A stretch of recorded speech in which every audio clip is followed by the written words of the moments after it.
Hey, what's up guys? My name is Prestige. Thanks so much for joining me on the channel. My question to all of you out there is, if you owned a digital game, if you do own a digital game, would you like to have the ability to trade that game back into the store that you bought it from? So let's say you bought it off the PlayStation Network. Would you like to trade it back into the PlayStation Network? Or same thing can go for the Xbox Live Marketplace. Would you like to trade it back into the marketplace if given the opportunity? Well, this is actually something that might be happening in the near future. It might not, but there are questions being thrown around, and these questions are coming directly from Xbox customer service. So take a look at this customer survey question that popped up. I'm going to read it off of here, and you guys tell me what's wrong with it.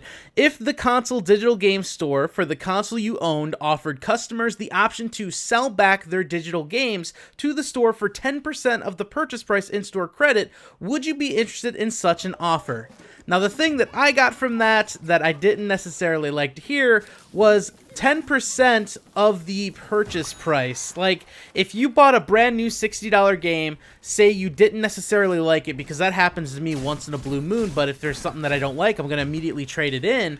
At least GameStop will give you back $30 to $35 right at the point of purchase. In this system that they're talking about, $60 and 10% of that would be $6. You would get $6 back for a $60 game. That wouldn't be good at all. That's not something that I think we want.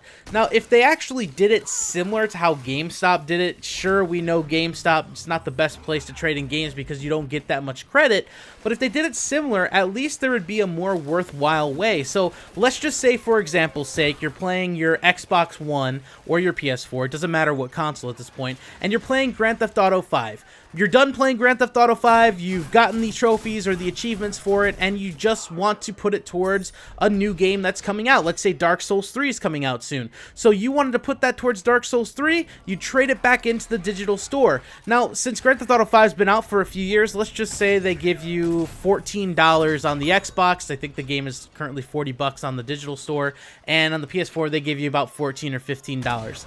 That actually isn't too bad. You get to retain your trophies, you get to keep your achievements and your trophies, whatever, and you basically get that experience from the game. So if you've played it, if you've loved it, you've enjoyed it, now it's time to let it go and find something new. But how would it actually work? Would they basically take it out of your purchase history? Would they basically erase it and make it say, nope, we haven't had this purchase in this purchase history at all? Or would there be a completely new system that shows where you did a return or a trade-in or whatever? Because think about it this way, if you're missing a game or you deleted a game off of your PlayStation or Xbox, you can always go back to your purchase history and re-download the game for free because you've already purchased it. Now, if they did it this way and there was like a store credit that you're able to put it into, that would make a lot more people feel more comfortable buying digital games. The one big reason that I don't buy digital games is because of what happened with my friend in the past with his Xbox 360. He used to buy all of his games digitally. He was the one that always had the games as soon as they came out, the good internet, everything like that, and then his account got permanently banned, and all the games that he bought digitally were banned along with that console, meaning he did not have access to those games he purchased digitally because his account was banned permanently. He got a console ban. So all of those games are lost, all his account was lost, everything, and all of the hundreds of dollars that he spent on those things were gone. And ever since then, I've always bought physical copies. I just kind of like physical copies anyways, to have them, and I've always thought the digital copy games should be a little bit cheaper anyway, because you don't have to go through the manufacturing of discs and cases and pamphlets and all that good stuff. But I'd love to know what you guys think down below in the comments section.